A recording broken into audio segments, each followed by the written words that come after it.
Hello guys, welcome back to my channel Solution with Pooja. Next question দেখো, why does the snail compare to a hermit? শামুককে কেন hermit মানে সন্ন্যাসীর সাথে তুলনা করা হয়েছে? একটা বড় করে লিখেছি আনসার, একটা ছোট করে লিখেছি।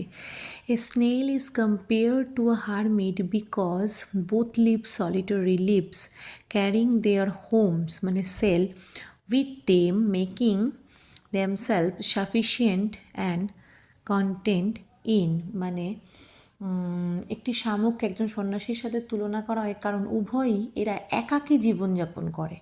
তাদের ঘর বা খোলস মানে যেটাকে সেল বলে সেটাকে সাথে নিয়ে চলে, যা তাদের আত্মনির্ভরশীল এবং সন্তুষ্ট করে তোলে।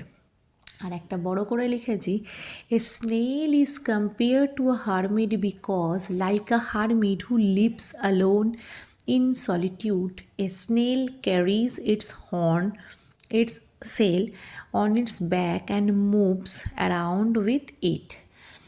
একটি শামুক একজন সন্ন্যাসীর সাথে তুলনা করা হয় কারণ একজন সন্ন্যাসীর মতো যে সে একাকিত্বে বাস করে, একটি শামুক তার ঘর মানে তার যে খোলসটা সেটা তার পিঠে বহন করে এবং এটাকে নিয়ে নিয়ে ঘুরে বেড়ায়।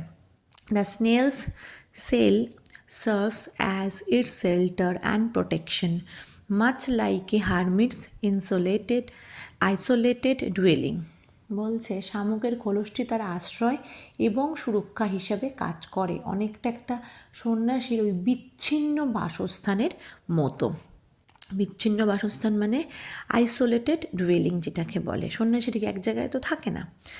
This comparison highlights the idea of living in seclusion and carrying one's home wherever they go.